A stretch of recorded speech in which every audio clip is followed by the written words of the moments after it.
નમસ્કાર દર્શક મિત્રો, તાપી જિલ્લાની સૌથી વધુ લોકચાહના મેળવતી સમયક્રાંતિ ન્યૂઝ બુલેટિનમાં વિગતવાર સમાચારો નિહાળો।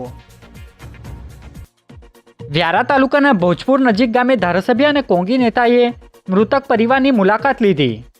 વ્યારા તાલુકાના ભોજપુર નજીક ગામે મરણ જનાર તેજસભાઈ કોકણીનું બોહારી ખાતે પાણી પુરવઠાની લાઇનમાં ચેકિંગ કરવા જતાં મોત નીપજ્યું હતું, જેને લઈ ધારાસભ્ય અનંત પટેલ અને માજી ધારાસભ્યએ મૃતક પરિવારની મુલાકાત લઈ તેમને સાંત્વના પાઠવી હતી અને જવાબદાર એજન્સીના કરતા હર્તા સામે માનવ વધનો ગુનો નોંધવામાં આવે એવી માંગ કરી હતી, જે બાબતની માહિતી બુધવારના સાંજે 4 કલાકે પ્રાપ્ત થઈ હતી।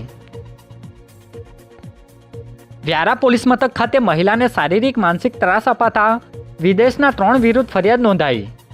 તાપી જિલ્લાના વ્યારા શહેરના આશીષનગરમાં રહેતા મહિલા એસાની પરેખ તે રાજીવ શાહની પુત્રીને અમેરિકા ખાતે રહેતા સાસરિયા દ્વારા માનસિક ત્રાસ આપી મારવામાં આવતા ફરિયાદ નોંધાઈ છે, જેમાં ધૈર્ય પરીખ, પલ્લવ પરીખ અને બિનિતા પરીખ વિરુદ્ધ મહિલા દ્વારા ફરિયાદ આપવામાં આવતા કાર્યવાહી હાથ ધરવામાં આવી છે, જે માહિતી બુધવારના રોજ 4 કલાકે મળી હતી। સોંગઢ નગરપાલિકાના વોર્ડ નંબર 6માં 2 બેઠક કોંગ્રેસના ફાળે ગઈ। તાપી જિલ્લાના સોંગઢ નગરપાલિકામાં યોજાયેલ મતદાન અંતર્ગત મતગણતરી યોજાઈ હતી, જેમાં કોંગ્રેસ પક્ષ દ્વારા છેલ્લે ખાતું ખોલાવ્યું હતું, જેમાં વોર્ડ નંબર 6માં કોંગ્રેસના ફાળે 2 બેઠક ગઈ હતી। જો કે પ્રથમ રીકાઉન્ટિંગ કરવામાં આવ્યું હતું, બાદમાં ચૂંટણી વિભાગ દ્વારા પરિણામ જાહેર કરવામાં આવતા 2 બેઠક કોંગ્રેસના ફાળે જતા ઉજવણી કરાઈ હતી, જે માહિતી બુધવારના રોજ 2 કલાકે મળી હતી। કુકરમુંડા તાલુકાની ફૂલવાડી બેઠક પર ભાજપનો વિજય થયો। તાપી જિલ્લાના કુકરમુંડા તાલુકા પંચાયત બેઠકમાં આવતી ફૂલવાડી બેઠક પર પેટા ચૂંટણી યોજાઈ હતી, જેમાં ભાજપનો ભવ્ય વિજય થયો હતો, જેમાં ફૂલવાડી બેઠક પર ભાજપનો વિજય થતાં વિજય સરઘસ કાઢવામાં આવ્યું હતું, જેમાં ભાજપના આગેવાનો અને કાર્યકરો જોડાયા હતા, જે માહિતી બુધવારના રોજ 4 કલાકે મળી હતી। સોંગઢ નગરપાલિકાની ચૂંટણીની મતગણતરીમાં ભાજપના ફાળે 26 બેઠક ગઈ।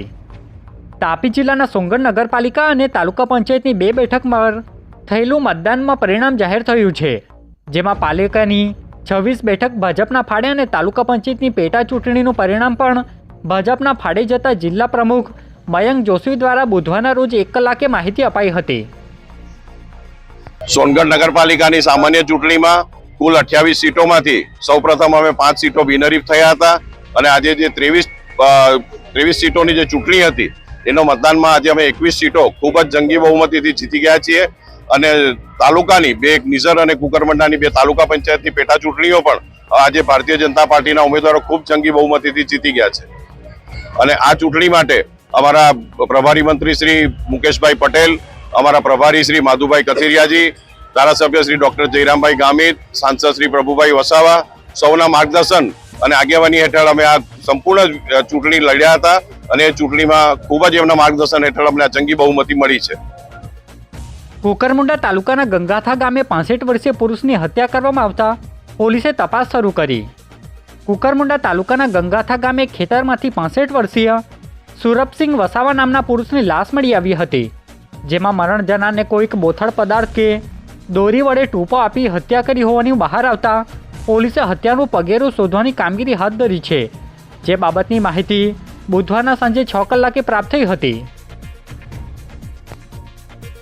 વ્યારા જૂનું ઢોળિયાવાડમાંથી 54 વર્ષીય પુરુષની લાશ મળી આવતા પોલીસે કાર્યવાહી હાથ ધરી। વ્યારા નગરના જૂના ઢોળિયાવાડ વિસ્તારમાંથી આજે એક 54 વર્ષીય રમેશભાઈ ઢોળિયાની લાશ મળી આવતા પોલીસે તપાસ શરૂ કરી હતી, જેમાં મરણ જનારનું કોઈક અગમ્ય કારણોસર મોત થતાં પોલીસે ગુનો નોંધી કૃપલભાઈની ફરિયાદ લઈ કાયદેસરની કાર્યવાહી હાથ ધરી છે, જે બાબતની વિગત બુધવારના 4 કલાકે પ્રાપ્ત થઈ હતી। વ્યારા નામદાર કોર્ટ ખાતેથી દીકરાની હત્યા કરનારા બાપને આજીવન કેદની સજાનો હુકમ કરતા વકીલ દ્વારા માહિતી અપાઈ। તાપી જિલ્લા નામદાર કોર્ટમાં સાતકાસી ગામે થયેલી દીકરાની હત્યા બાબતે આરોપી પિતા મનુભાઈ વસાવાને આજીવન કેદ અને દંડની સજા નામદાર કોર્ટ દ્વારા ફટકારવામાં આવતા ઇન્ચાર્જ સરકારી વકીલ સમીરભાઈ પંચોલીએ મીડિયાને 4 કલાકે માહિતી આપી હતી। હું સમીરભાઈ પંચોલી તાપી જિલ્લા ઇન્ચાર્જ સરકારી વકીલ તરીકે ફરજ બજાવું છું।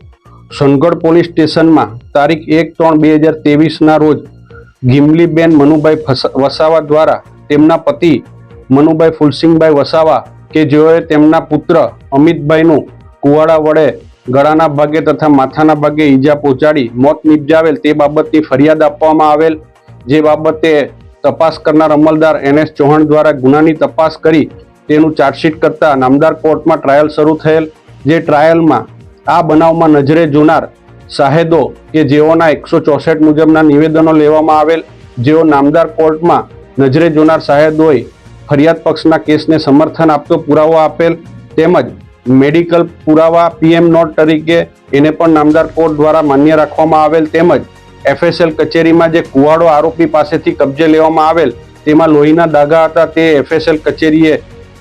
FSL કચેરી દ્વારા તેને સમર્થન આપતો પુરાવો આપેલ.